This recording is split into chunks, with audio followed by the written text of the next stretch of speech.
Saudara-saudariku terkasih, salam berkah dalam. Sudahkah kita memberi senyum hari ini?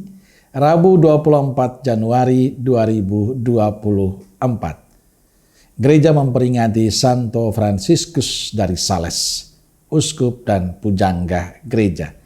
Mari kita awali permenungan kita hari ini dengan tanda kemenangan Kristus dalam nama Bapa dan Putra dan Roh Kudus. Amin. Permenungan kita diambil dari Injil Markus bab 4 ayat 1 sampai 20. Pada suatu kali, Yesus mulai pula mengajar di tepi danau. Maka datanglah orang banyak yang sangat besar jumlahnya mengerumuni dia, sehingga ia naik ke sebuah perahu yang sedang berlabuh, lalu duduk di situ. Sedangkan semua orang banyak itu di darat, di tepi danau itu. Dan ia mengajarkan banyak hal dalam perumpamaan kepada mereka. Dalam ajarannya itu, ia berkata kepada mereka, "Dengarlah, adalah seorang penabur keluar untuk menabur. Pada waktu ia menabur, sebagian benih itu jatuh di pinggir jalan. Lalu datanglah burung dan memakannya sampai habis. Sebagian jatuh di tanah yang berbatu-batu, yang tidak banyak tanahnya. Lalu benih itu pun segera tumbuh karena tanahnya tipis. Tetapi sesudah matahari terbit, layulah ia dan menjadi kering karena tidak berakar.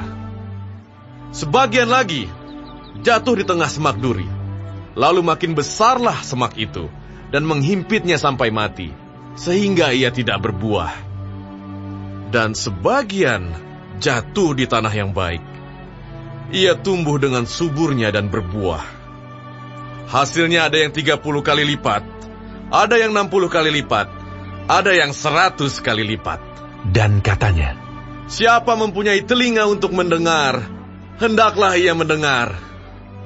ketika ia sendirian, pengikut-pengikutnya dan ke-12 murid itu menanyakan dia tentang perumpamaan itu. Jawabnya, "Kepadamu telah diberikan rahasia kerajaan Allah. Tetapi kepada orang-orang luar, segala sesuatu disampaikan dalam perumpamaan, supaya sekalipun melihat, mereka tidak menanggap. Sekalipun mendengar, mereka tidak mengerti, supaya mereka jangan berbalik dan mendapat ampun." Lalu ia berkata kepada mereka, "Tidakkah kamu mengerti perumpamaan ini? Kalau demikian, bagaimana kamu dapat memahami semua perumpamaan yang lain? Penabur itu menaburkan firman. Orang-orang yang di pinggir jalan, tempat firman itu ditaburkan, ialah mereka yang mendengar firman.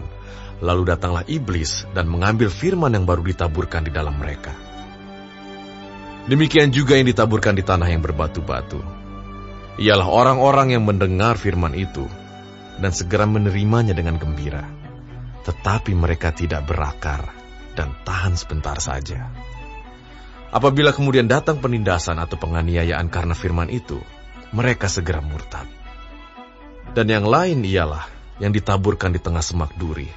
Itulah yang mendengar firman itu.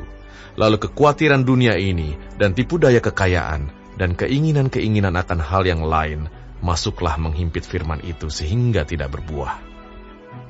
Dan akhirnya yang ditaburkan di tanah yang baik ialah orang yang mendengar dan menyambut firman itu lalu berbuah.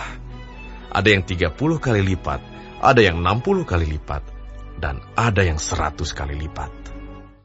Saudaraku terkasih, dalam Injil hari ini Yesus menggunakan perumpamaan untuk mengajar tentang kerajaan Allah.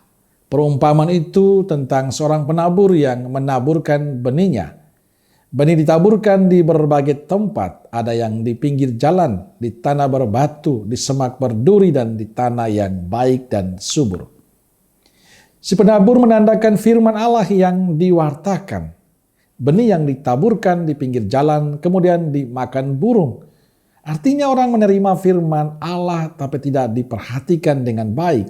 Firman itu hanya didengar tapi tidak dilakukan dalam kehidupan sehari-hari.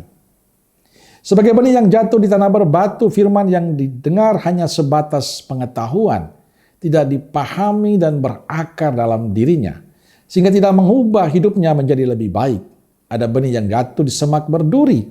adalah orang yang mendengar firman Allah tetapi tidak sungguh-sungguh mempercayai kebenarannya. Dia dikuasai ketakutan, kecemasan, kekhawatiran.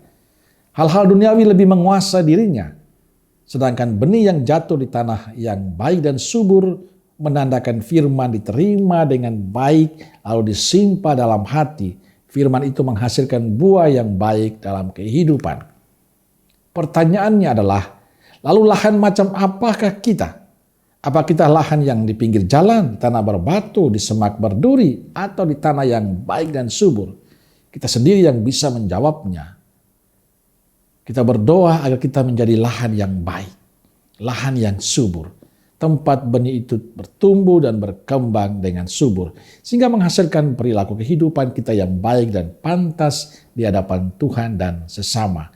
Maka jadilah hati kita, hidup kita, lahan yang subur untuk firman Tuhan. Amin. Semoga Allah yang Maha Kasih memberkati saudaraku sekalian, Bapa, Putra, dan Roh Kudus. Amin. Keluarga Kudus Nazaret, doakanlah kami. Amin. Berkah dalam.